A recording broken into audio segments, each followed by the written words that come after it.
It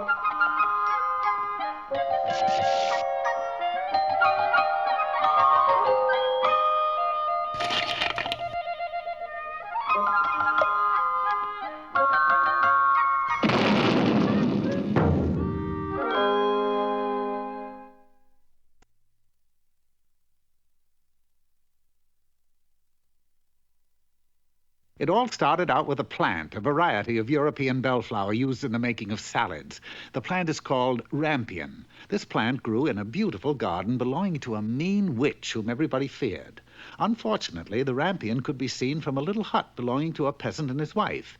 Every day, the wife, who was to have a baby, she'd sit by the window and gaze at the rampion. Darling, I know this sounds fantastic and utterly absurd, but I have this uncontrollable desire to have a salad made from that European bellflower. You know, rampion. You mean those weeds there? Rampion, dear. And I fear I must have some or I shall surely die. All right, dear. If it's rampion you want, rampion you shall have. And so the husband sneaked to the garden wall, peered over the top, and leaped into the garden of the witch. Rampion, schmampion. It still looks like weeds to me. Whoops!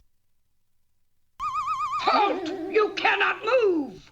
You know, you're right. You have come into my garden like a thief. Alas, be merciful. I'm only here because my wife sees your rampion. I think I'll turn you into a toad. And has such a longing for it that she would die if she could get no rampion. If that's true, you can take away as much rampion as you like, but on one condition. You must give me the child which your wife is about to bring into the world.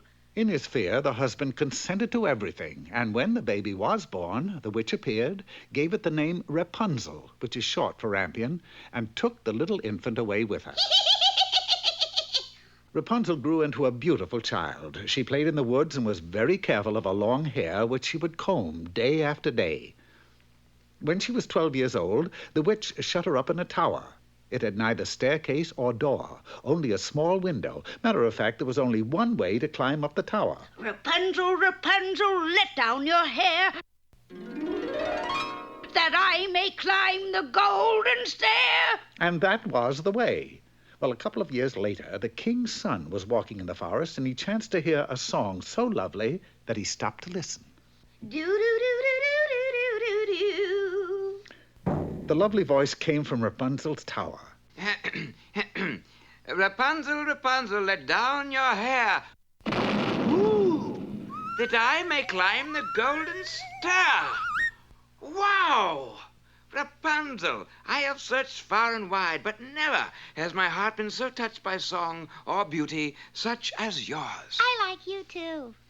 Will you be my wife and live with me in my kingdom? Yes, I will gladly go with you because actually there doesn't seem to be any future here. I mean, Rapunzel, let down your hair, let up your hair. Gives me a headache, I'll tell you. Then it's settled. We'll be married right away. Just let down your hair and we'll be off. Aren't you forgetting something? No. What? Me. If I let down my hair, how am I to get down? Ah, that's right. Well, I think you'd better go now. The witch will soon return. Oh, don't worry, Rapunzel. I'll think of something.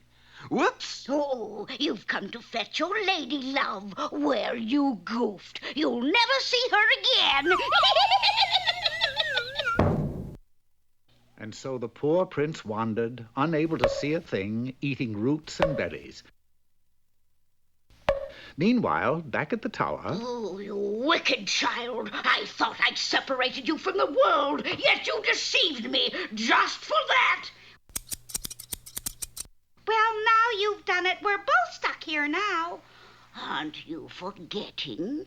And so poor Rapunzel was left to live in the tower all alone and in great poverty. The poor prince wandered about in the forest for 2 years. Then, one day...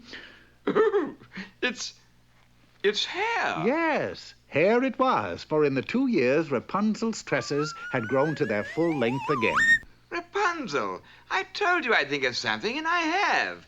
Only I can't see. Why don't you take off your hat? I can see.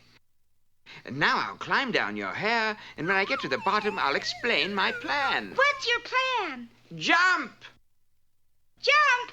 That's your plan? Yes! Some plan. After 3 days in the barber shop, Rapunzel and the prince were married and lived happily ever afterward.